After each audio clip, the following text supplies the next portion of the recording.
Les élèves qui assistaient au lancement de cette campagne ont écouté un message sur ceux qui constituent la gangrène de la société haïtienne, créant des disparités et obligeant la majorité à croupir dans la situation la plus abjecte.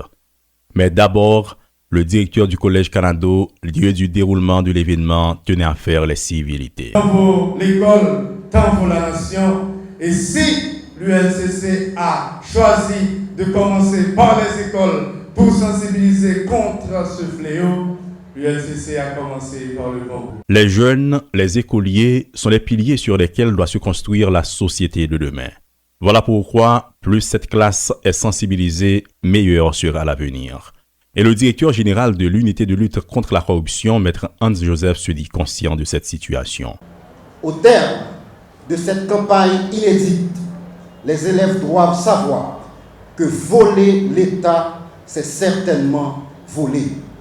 Ils doivent comprendre que commettre des actes de corruption constitue un crime contre le développement.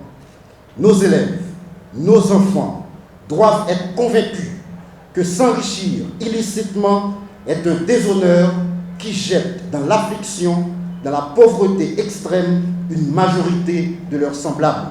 Rien, vraiment rien n'est plus déconcertant pour une population que de vivre dans un environnement où corrupteurs et corrompus se donnent la main en oubliant l'essentiel de la vie et la situation de la majorité.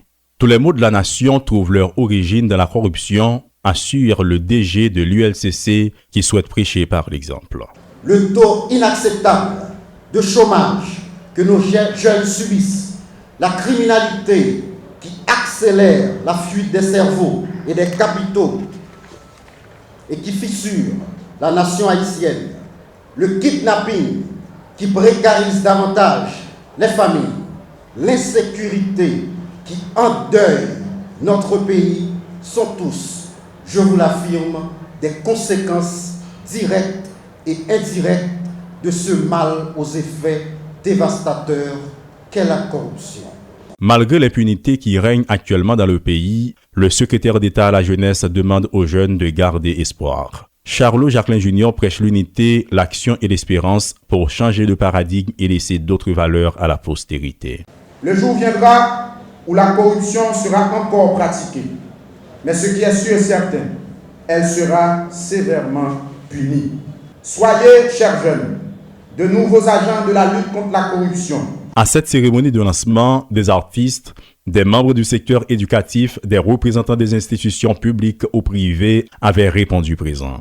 Après les débats, un concours de dissertation sera organisé pour susciter l'engagement des élèves contre ce fléau qu'est la corruption. Pourtant, à lire dans le regard des jeunes, il faudra faire plus. Et les jeunes seraient mieux convaincus du danger de se laisser corrompre ou de corrompre si seulement ils pouvaient assister au procès de coupables de corruption. Car les exemples vivants sont de notre pouvoir, nous confie Pierre Corneille.